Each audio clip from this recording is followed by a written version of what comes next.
I came home on a Sunday evening. My bag still smelled of campfire and rain.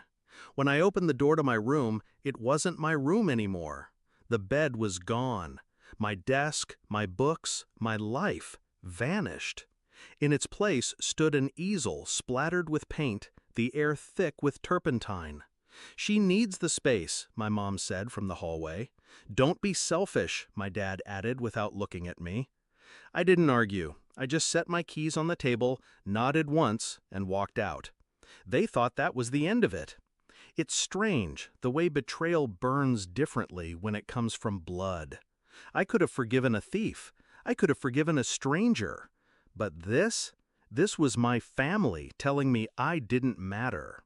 I used to believe in them, used to think loyalty was a given. I was the one who stayed quiet during their fights, who covered for my sister when she failed a class, who handed over my allowance to help with emergencies. They liked me best when I was invisible. That night, I didn't sleep. I sat at the bus station with my backpack and thought about everything I owned. Most of it still in that house, scattered or tossed aside. My things didn't matter. My space didn't matter. But respect? That mattered. And they'd stripped it from me. The next day, I started making calls. Not to friends, not to relatives. To people who knew how to handle property, paperwork, and signatures. My parents had always been careless with documents. My dad bragged about never reading the fine print. My mom signed anything if it was stapled. They'd forgotten that when Grandma died, she left the old lake house in my name. They thought of it as their vacation spot. It wasn't. I had the deed. I had the right to sell it. So I did. The buyer was fast, cash in hand, no questions asked. By Friday, the house was gone. Not physically, but legally.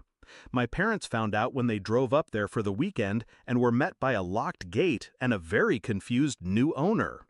They called me. I let it ring. Then they texted, "What did you do?"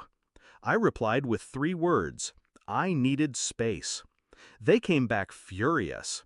My mom's voice was shaking, more from disbelief than anger. That was our family property.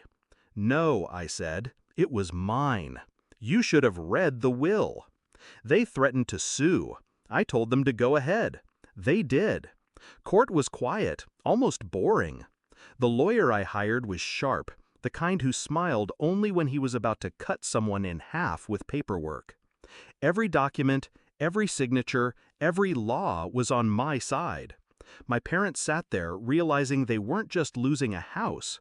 They were losing the comfort of thinking I was powerless. When the judge dismissed their case, my mom looked at me like she was seeing me for the first time. My dad didn't look at all. My sister fiddled with her phone, pretending she didn't notice the tension crushing the room. I stood, gathered my papers, and said, "You're right. I shouldn't be selfish. So I'm giving you space. All the space you want." And I walked away. I never went back to their house. They kept calling for a while, then they stopped.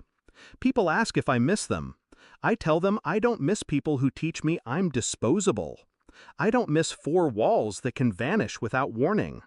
The lake house paid for my own place, my own bed, my own keys. And the best part? They can't take that away.